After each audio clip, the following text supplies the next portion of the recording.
So welcome, or we'll make a start. My name's Tom Measham. It's a pleasure of mine today to be introducing this seminar. The title is Future-Proofing a Small Local Government Authority Against the Impacts of the Mining Boom and Bust Cycle. And I'd like to introduce Professor Fiona Haslam McKenzie, who will be talking about this work. Fiona is the lead researcher on this work, and she's also a program leader for regional economic development at CLC Time. It's a great honour and a privilege, and I'm really looking forward to this. I've had the ability to look at some of this work already, and I've been really impressed with this work. What I would also like to do is just start with an acknowledgement of country. So I would like to acknowledge the traditional owners on all the lands on which we meet across the country. So for me, right here, that's the Yagara and the Derbarl people, and I'd like to extend that to all the lands on which we meet, wherever you are today. So I'd like to acknowledge the traditional owners. Only one thing really to mention before I hand over to Fiona, and that is that we are recording the webinar today. So we just let you know that's important that we are just let you know that we are recording, and it's really good. We've found that quite a lot of people come back and watch these webinars because they find it a really great resource, and that's so helpful for us. So do please give us feedback about these webinars as we go. It's really beneficial for CLC Time. And on that note, Fiona, I'm going to hand over to you. Great. Thank you very much, Tom. And thank you everyone for your interest in this really interesting and really ambitious project. Can I commence first by acknowledging the country on which this work is undertaken in the Shire of Kalgoorlie. I particularly want to acknowledge the Carawang Aboriginal Christian community who actually are part of this presentation, and I'll come to that a little bit later, but the Wanji and Wagatha people of the Western Australian Goldfields region, and there are 5 native title claimants within the Shire of Kalgoorlie, and they're listed here. I'd also like to particularly acknowledge Suzanne Isles at the Australia Venture Consultants and the Shire of Kalgoorlie. Suzanne did all of the financial and technical analysis of the initiatives, and the Shire of Kalgoorlie was, I guess, game enough to allow me to write it up. And so thank you both to Suzanne and the Shire. So a little bit about the Shire of Kalgoorlie. It's, by Western Australian standards, a significant but small shire. Kalgoorlie town itself was the location of the first West Australian gold rush in 1889. And in its heyday, Kalgoorlie was really substantial. It had stock exchanges, 6,000 people with the population, 700 mining companies were located in and around Kalgoorlie, and there were a variety of services and local businesses. But now the town has just a community of 773 people, and Kambalda, which is also in the Shire, which was established almost 100 years later in 1966 as a nickel community, has a population of nearly 2,500 people. It's very close to the regional centre of Kalgoorlie, which is about 32,000 people. And it's had ups and downs, principally because it's been very much a mining town. And gold has been, until the 1960s and 70s, was absolutely the resource that dictated the fortunes of Kalgoorlie. Early in the 2000s, the savings of the Shire were very badly beaten up. They had significant investments in Lehman Brothers, and as many of you remember, the collapse of Lehman Brothers had a significant impact on the Shire of Kalgoorlie's savings. Nonetheless, despite that, the local community was absolutely tenacious in their commitment to living in that town. That sense of place is very acute for people who live in the Shire. And they expect the same services as every other shire, regardless of whatever investments go well or do not go well, and its proximity to a large regional centre. So while mining has been and continues to be very important for the local economy, the Shire, after the collapse of Lehman Brothers, really had to look at itself and commit to trying to get out of the hole that they found themselves in.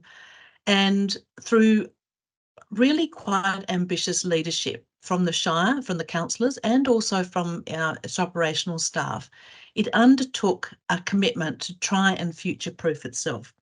So this project is very much that I undertook was just reviewing their plans and the commitments that they have made and how that's worked out for the community and how they are both servicing the mining community but also seeking to diversify their economies to future-proof themselves.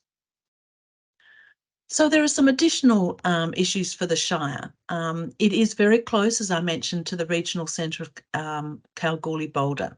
Kalgoorlie-Boulder is a regional centre. It's a centre of many government services. It's also a pastoral centre. It's a service centre for communities throughout the central goldfields.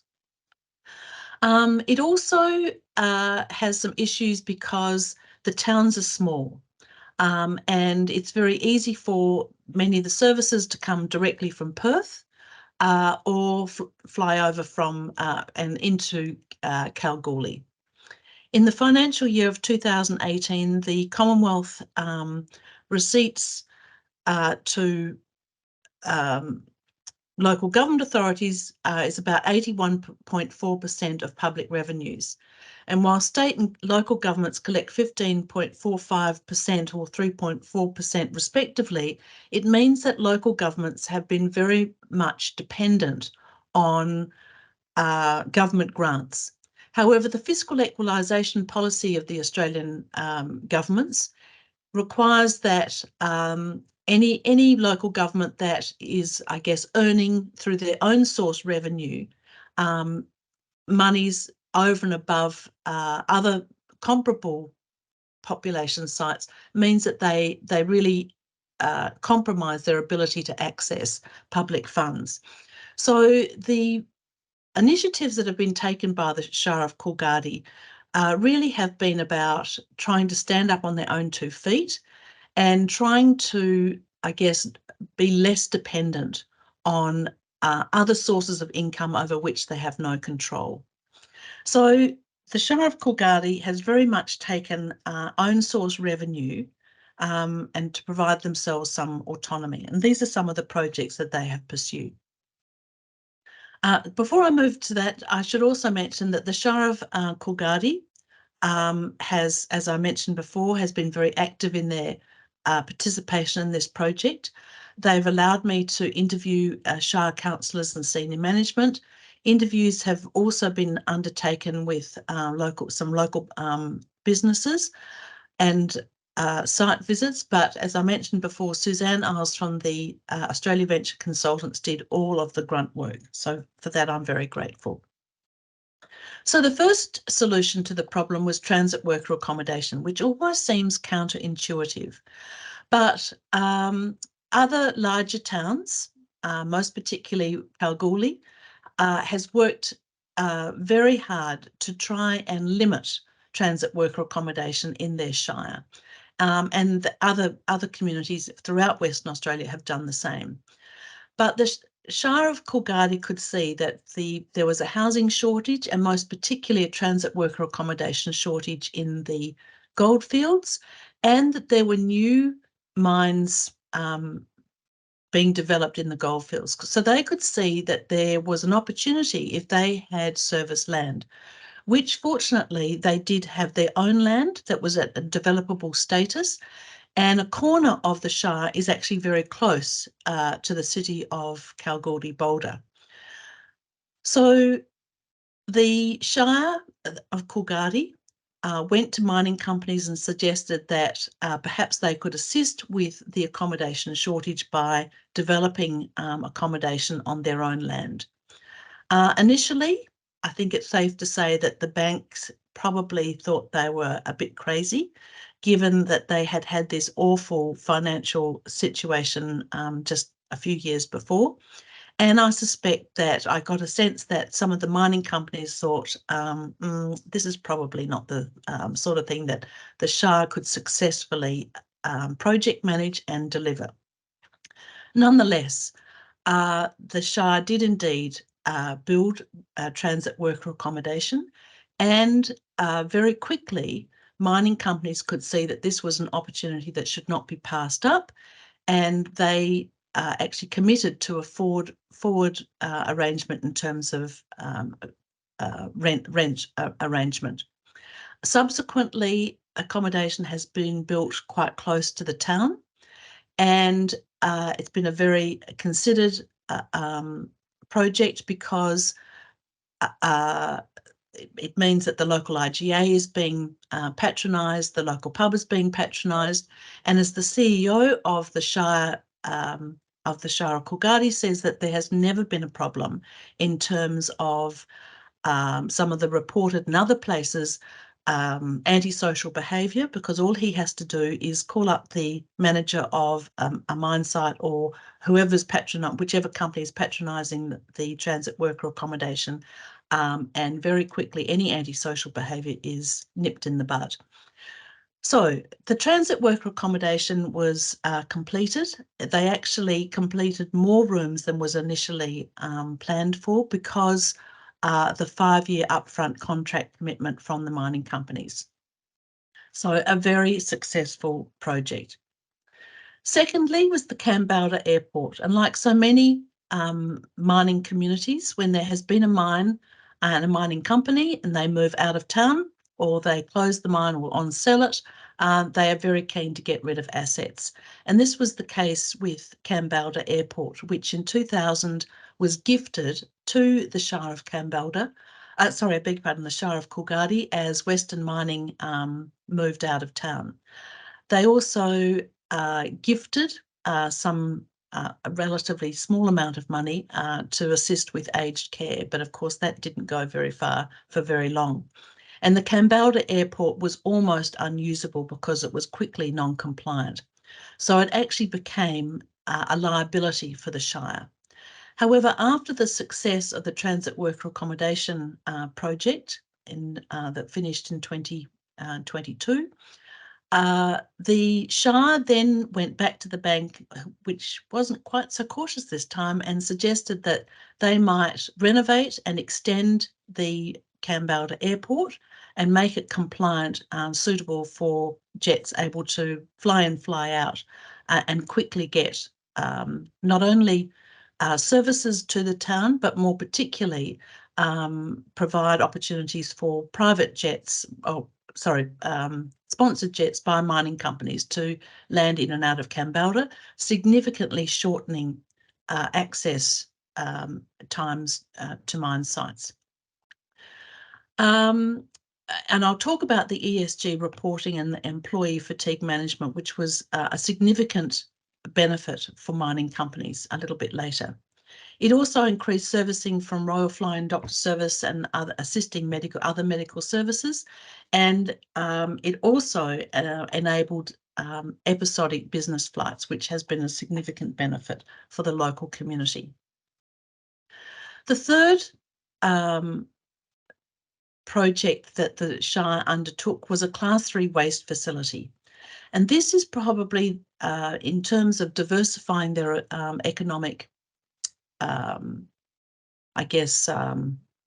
opportunities, this is significant. It's not dependent on mining company patronisation. It's not dependent on whatever else is happening associated with the gold or the nickel industry. This is a large waste facility that used an abandoned site. It was developed to take up to Class 3 waste facility, which includes mining waste and tyres. It's able to take waste from other municipalities, including all of the waste from a neighbouring shire, the Shire of Esperance, and there's a city-based local government authority which is planning to send waste on the transnational railway line through and the transnational highway through to Kalgoorlie, which is a significant earning opportunity for the Shire. The fourth, sorry, I should just some statistics. The fourth project, which is not actually specifically a project undertaken by the Shire. Nonetheless, I think this is a significant project to be understood because it was about the Shire enabling other ratepayers to learn from what they had done in the years prior and facilitate an opportunity for a community within the Shire to help itself. The Carawang Aboriginal community is a small, discrete community whose children, most of its children go to the Kalgoorlie Aboriginal school. So that cohort of students is very important for the viability of that local school. But the houses at Carawang are 40, 50 years old and they needed attention. The community's water supply also was in need of renovation, and the community looked to the Shire to assist them. The Shire of Kalgoorlie took the view that this was not something that they could do as a Shire because it was a private organisation. Nonetheless, it wasn't, I guess, one of the hallmarks of the strategy that the Shire of Kalgoorlie has taken is that before they say no and before they say yes, they say, how can we find a solution? And I think this has been a significant learning. So rather than say no, it's out of the question, the Shire took the view that they could perhaps assist the Carawang Aboriginal community with some advantageous arrangements with mining companies by rezoning some of their land and enabling them to negotiate with the mining company to access some of their land for transit worker accommodation. And the income from that arrangement would then assist the Carawang Aboriginal Christian community upgrade their housing and other infrastructure, the local infrastructure, for which I understand they're very grateful. The risks. All of this is very, very good news story for a small community that probably was looking at potential bankruptcy or being taken over by a much larger local government authority in Kalgoorlie-Boulder. Nonetheless, there are risks. I think part of the success of these projects has been strong and consistent leadership, not only from the operational staff, but from the mayor and the councillors. And as one councillor said, we had to be vulnerable and willing to make change. And that's not always the case, particularly at a local level where funds are not easily sought from other tiers of government. The councillors were brave, and they attribute that that they felt that they were given the information to take the risks that they did. They also felt that they had nothing to lose. They were confident that the projects that were presented to them didn't have any surprises, and I think that was a critical part of building trust within the Shire itself. While not everyone in the Shire was confident that taking an entrepreneurial, adopting entrepreneurial enterprises was the remit of a local Shire, I think with time and through local communication strategies, there was some confidence that what the activities they were doing were not completely mad, that there were some business arrangements that could be pursued by the Shire that was also of benefit to local businesses, but also the mining industry itself. Mining companies and banks were, not surprisingly, slow to trust the Shire and to understand their commitment, but also their capacity to undertake and to deliver some of these projects. As time's gone on, I think it's safe to say that mining companies and banks are very willing to take a phone call and read the emails from the Shire. And I think that I can confidently say that the mining companies in particular are committed partners. The Shire would also readily admit that they cannot afford specialist staff. So people like Suzanne have been on contract through Australia Venture Consultants to undertake work, and whatever project comes before them, engineering, some of the community development projects, the staff at the Shire will subcontract, but they don't take on staff because they just cannot justify the cost. And as I mentioned earlier, potentially these initiatives compromise access to government grants. And so that's actually been, that's not to say that there are no grants, but the fiscal equalisation policies to try and even out access to government grants compromises the ability of the Shire to take advantage of some of those grants. Nonetheless, as I explained earlier, those decisions were taken and there was confidence that their own source revenue would more than make up for those for that risk of not being able to receive some of those government grants. At the end of the day, the councillors were committed to providing not only services equal to other local government authorities, but to be able to build a corpus of funds so that whatever the mine life cycle might be in the future, that they are able to continue to deliver services based on prescient investment. So the future proofing of the Shire of Kalgoorlie they've certainly capitalised on opportunities. They've used income to support mining services in the Shire, but they've also diversified through their waste management facility. And they're now absolutely committed and have been for several years to ESG initiatives, which yesterday the Auditor General and the Department of Local Government announced that all local governments will now be required to deliver according to ESG principles and will be assessed on an annual basis.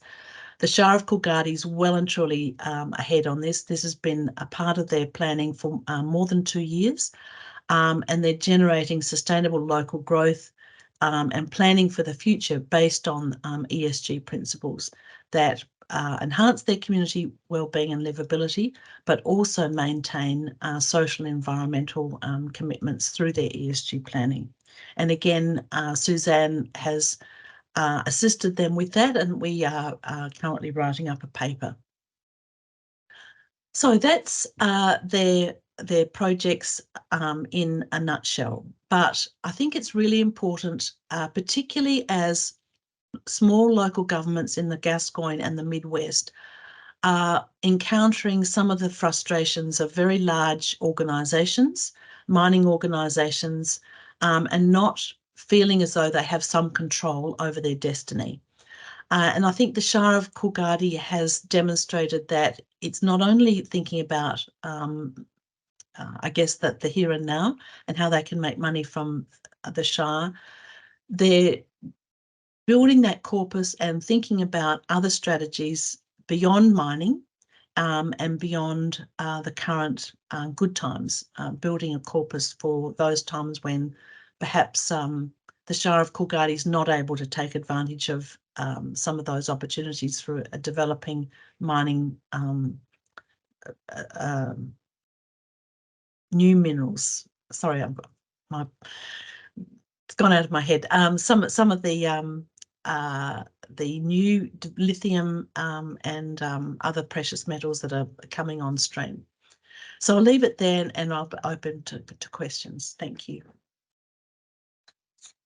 Thanks so much, Fiona. It's excellent presentation, and the paper you mentioned, I'm pleased to say that I've had a sneak preview of that, and it's also excellent. So we have had a few questions come through, so we might start with those. There might be a few more, and as it happens, I've got a few myself, but we'll start with this first question on from John on the percentage breakdown of Commonwealth, state and local funding, I think that is. Is that significantly different to many other local authorities? John, I'm not absolutely clear on your question. So are you asking if the funds that the Shire of Kalgoorlie receives from state and Commonwealth sources is the same as other local governments of a comparable size? If that's the case, I can't actually answer that. That would probably be something that the Shire would have to respond to. However, I do know that fiscal equalisation, if you have to be able to demonstrate that you have population cohorts, so you have a very large proportion of aged care or children under 5, or you are not able to, compared to other local government authorities, have a resource base that's able to demonstrate that you have a need. So when you have own source revenue, you're actually bringing up your local, basically your purse. Your purse is more full than others. So because there's equalisation, you probably are not going to be as successful with government grants. So we'll skip ahead because John's got a sort of a second comment or question there, which is which perhaps you've just covered, but I'll just read it out all the same. Could you explain the own funding and relationship with government grants, please? Did I understand that there's potential to lose or lower the ability for government grants by creating own funding? And I guess yes. Yeah, that's how I took it. But did you want to maybe respond to the question? Yes. So my understanding from speaking with the Mayor and the CEO and Deputy CEO at the Shire was that was a consideration when they undertook some of these strategies, these growth strategies. But they had, and also in Western Australia, as you probably all know, local government is the child of state legislation. So in Western Australia, but in other jurisdictions as well.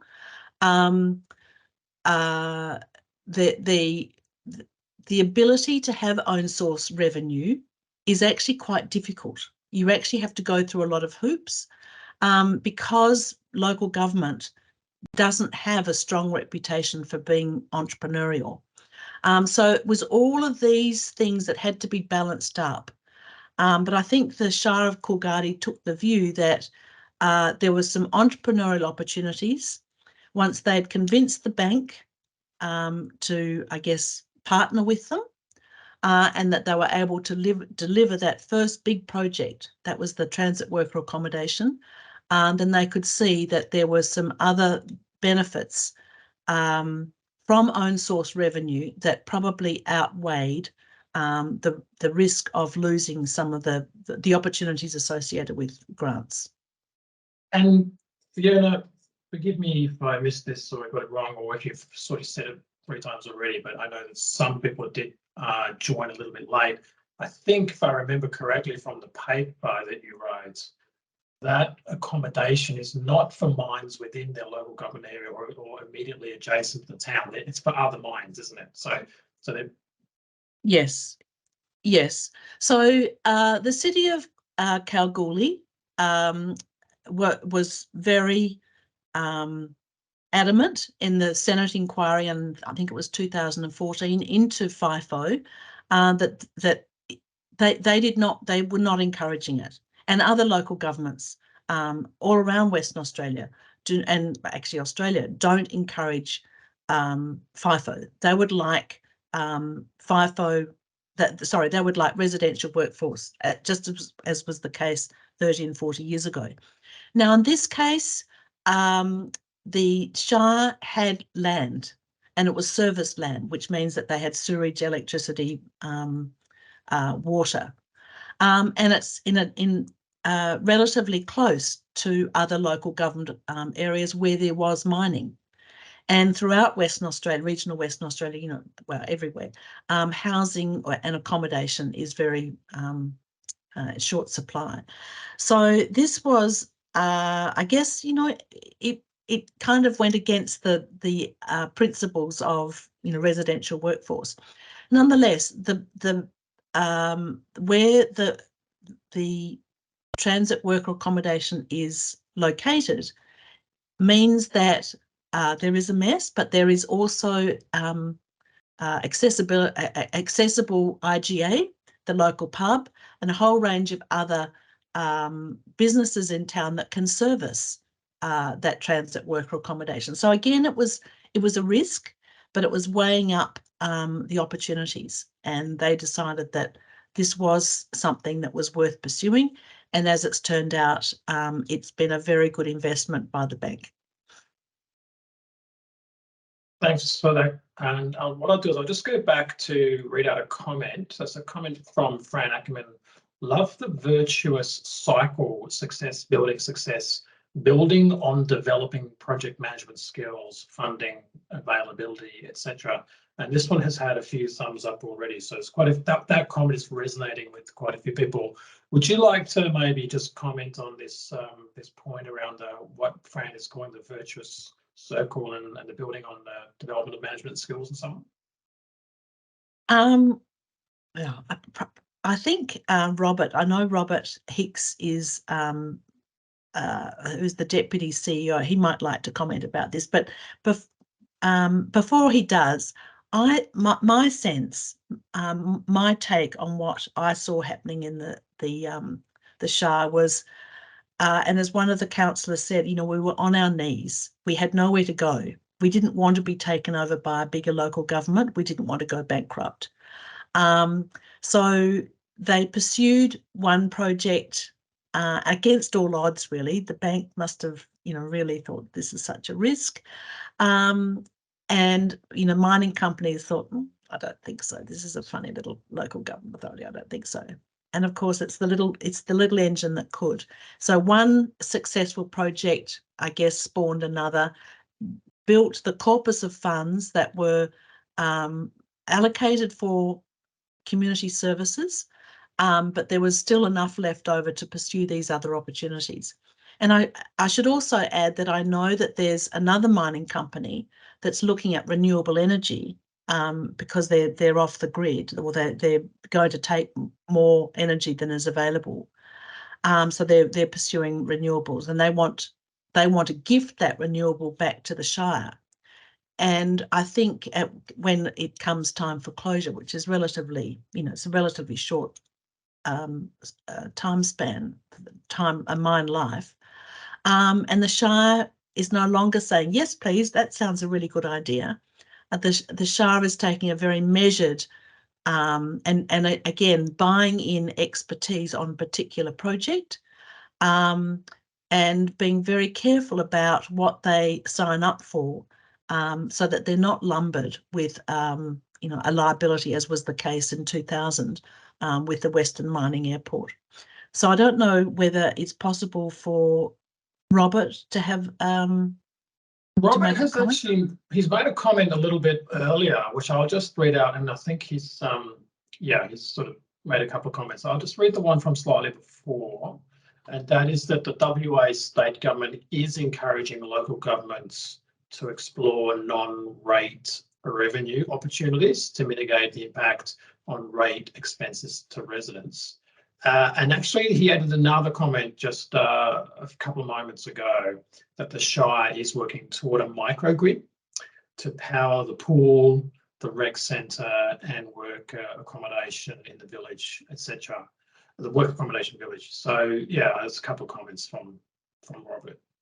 There's actually quite a healthy list of comments and questions here, Fiona. So I might go on to the next one. We did, of course, have a comment welcoming those to the seminar from the Shire of Kalgoorlie tuning in. So yes, welcome. And also we have a question from Gillian. What lessons could there be for other Aboriginal communities looking to work with local councils to address housing shortages and other needs? So the question there is really around lessons that could be for other Aboriginal communities, perhaps in a somewhat related situation. Yeah, I guess the principle here was that the council, as I understand it, said that they were not in a position to provide housing to a ratepayer or ratepayers, but they were able to negotiate and help them or help the Aboriginal community to negotiate with a mining company that the Shire knew needed some land to build transit worker accommodation. So it's not that the Shire did it for the Aboriginal community, but they did help the Aboriginal community or point them in the right direction to where they could pursue some opportunities. But they also provided some assistance with rezoning land so that they could legitimately do it, and also assisted with some waste management and other things. So it was really about, as I understand it, it was about providing the Aboriginal community guidance and I guess moral support, really, moral and economic support. Yeah, awesome. Okay, look, we have a comment here by June Scott, who starts by noting it's wonderful that CLC Time has strong focus on First Nations. And as a general point, June has said the significant Australian gold discovery noted in this presentation was in 1892. So she's asking just to look at that.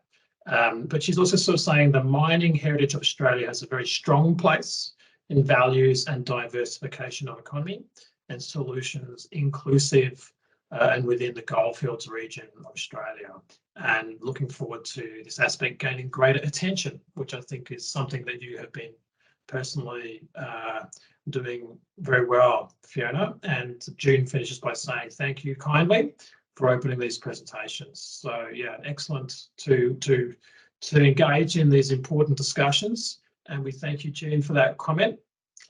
Robert has just added another comment.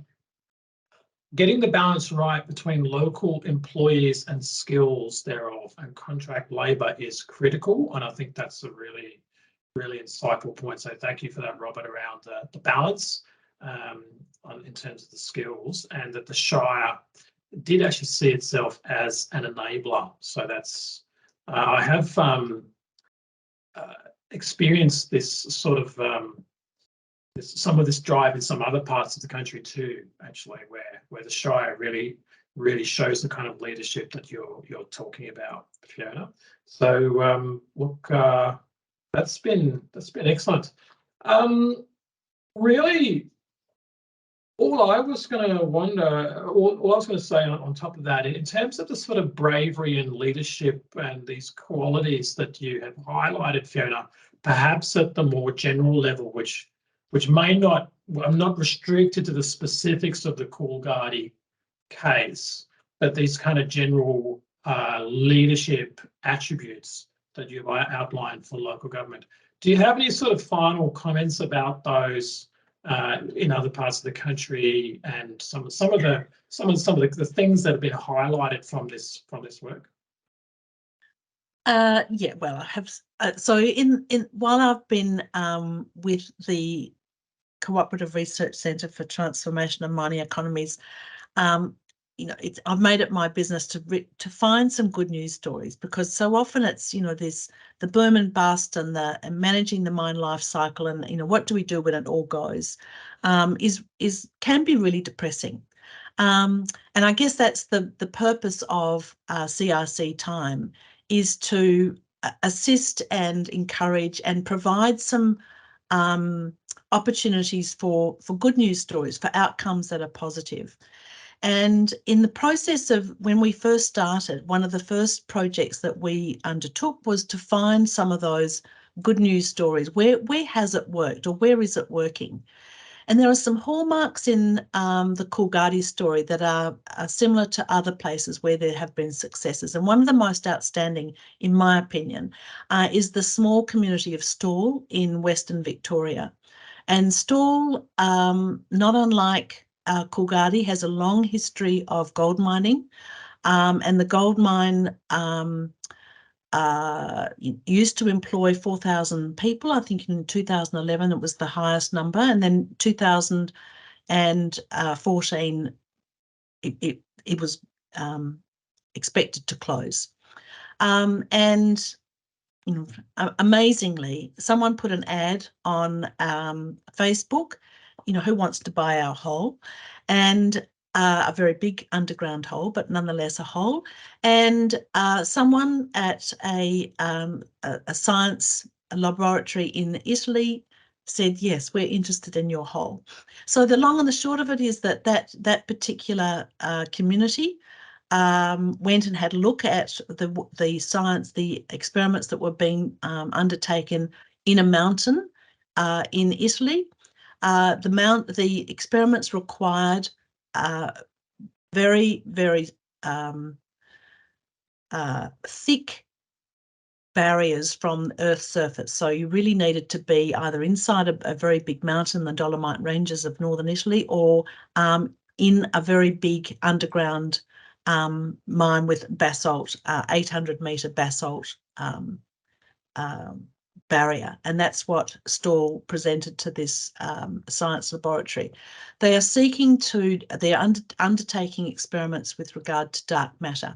The long and the short of it was, in $35 million from the Australian government, I think that matched the similar amount from the Italian government, and then other monies from elsewhere, the Victorian government, various other, and the Stawell Physics Laboratory, the underground physics laboratory, was opened in February of last year. Alongside that, other laboratories requiring very particular conditions, most particularly for cancer experiments, and they've developed alongside the Italian-Australian consortia that's doing dark matter. What's really pleasing, what's quite thrilling about that is the number of businesses that have sort of pivoted around servicing Italian-Australian partnership, science partnership. But also the mining company itself excavated the cavern to specific requirements of the scientists. And at a local level, it's been really thrilling to see how many kids at the local schools around Stawell are now doing physics, because they can see that there's an opportunity for employment in their place. What is also extraordinary about that story is that the gold mine was actually sold in 2018, and the new owners decided that they could actually make the gold mine profitable again. The scientists said, well, hang on, we've got a very sensitive, very important, expensive experiments happening here that require very specific conditions. And to their credit, to the mining company's credit, they said, yes, we will comply with all that's required, and we can make it happen. And it would appear that the local government authority, the scientists and the gold miner all making this a very successful outcome. And if anyone's interested, there was a wonderful episode on Catalyst, I think in about March, that highlighted all that was happening in Stawell. So that's another local government authority that said yes before they said no. Yeah, no, it's another remarkable story. The questions keep coming in, and it would be wonderful to talk about these things for the next couple of hours. But I think what we'll do is we'll call it there, and we'll sort of take note that actually there's a lot in this story, and there's been some fabulous comments, and there's a lot more to do in this space, and looking into some of these other questions, including, for example, the difference of different types of commodities and different types of jurisdictions and jurisdictional arrangements and so on. But I'd like to thank you for a fabulous webinar, and welcome everyone to come to our next webinar, which we'll be communicating about through our social media in the near future. So thanks everyone, and we'll leave it there. Thanks, Tom.